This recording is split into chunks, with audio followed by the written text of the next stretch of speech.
पुण्यात 14 दिवसांसाठी जमावबंदी आदेश. उद्या रात्रीपासून जमावबंदी आदेश लागू होणार. जमावबंदी काळात आंदोलन, मोर्चे, सभांना बंदी. विधान परिषदेसाठी महायुतीचा फॉर्म्युला जवळपास निश्चित. भाजप 12, शिवसेना 4 आणि राष्ट्रवादीला 1 जागा मिळणार असल्याची माहिती. शरदचंद्र पवार गटाची आज महत्त्वाची बैठक. मुंबईतल्या यशवंतराव चव्हाण सेंटर इथं बैठकीचं आयोजन.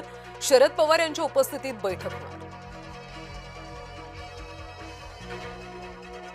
विधान परिषद निवडणूक. विदर्भात उलथापालथ. चंद्रपूर आणि गडचिरोलीतले काँग्रेसचे 60 पेक्षा जास्त नगरसेवकांना भाजपनं अज्ञात स्थळी नेल्याची चर्चा.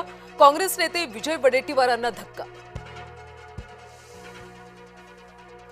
नाशिकच्या टीसीएस मधल्या धर्मांतर लैंगिक अत्याचार प्रकरणी नीदा खानच्या जामीन अर्जावर आज सुनावणी. एमआयएम नगरसेवक मतीन पटेलला सुद्धा पोलिसांची नोटीस. बेकायदेशीर गर्भलिंग निदान प्रकरण. भाजप कार्यकर्ते डॉक्टर विवेक माने अडचणीत. डॉक्टर मानेंच्या सोनोग्राफी सेंटरमध्ये बेकायदेशीर गर्भलिंग निदान. वाशिम जिल्ह्यातल्या मालेगावमध्ये रॅकेटचा पर्दाफाश.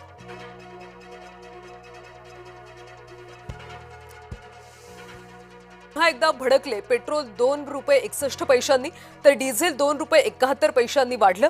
गेल्या 12 दिवसात पेट्रोल डिझेलच्या दरात चौथ्यांदा वाढ.